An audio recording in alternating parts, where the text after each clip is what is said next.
Just 24 hours ago, 10,000 fans left the Colisée Pepsi after watching the Québec Remparts fall 4-0 in the final round-robin game here at the 2015 MasterCard Memorial Cup. But what a difference a day makes as Quebec bounced back today in the tiebreaker game, and they did it with authority, Victor. Yeah, well, they certainly did, Adam, and you mentioned we saw kind of day and night in terms of how things worked out today.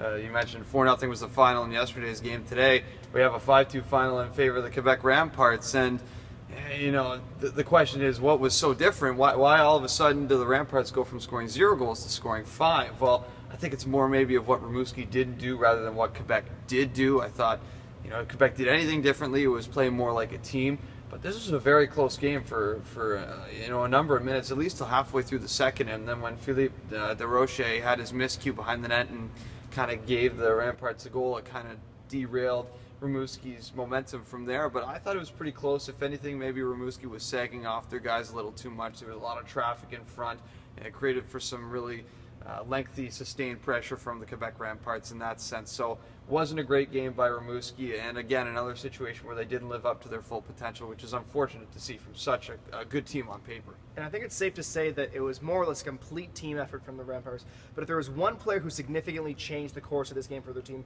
who would that be? Well, you're right, Adam. It was a complete team effort as far as offense and defense go, so I'm going to have to go with a goaltender to answer that question. And Zach Fucale for the Quebec Remparts was absolutely the difference maker, you know, for both teams in this one, because he was stopping Rimouski as much as he was helping his own team in the Quebec Remparts, and it seemed like every time he could get his eyes on the shots, start squaring up his body, that puck was not going to get in the net. And a night after being pulled in the second period in favor of Kalen Booth to the exact same team, coming back and having a night like he did tonight, shows a tremendous amount of resilience, and he's got a short memory, which can be very, very valuable as a goaltender, and hopefully with some NHL prospects to come here for Zach Fucale.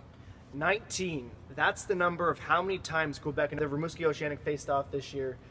Quebec, they've finally done it. They're through. They're the last Quebec team standing. They move on tomorrow to play Kelowna in the semifinals. The winner takes on Oshawa this Sunday. Right behind us, we're at the Colisée Pepsi in Quebec City, and we'll have all that and more for you coming up. Stay tuned at @inside_pressbox on Twitter. For my partner Victor Finley, I'm Adam Jenkins. We'll talk to you tomorrow.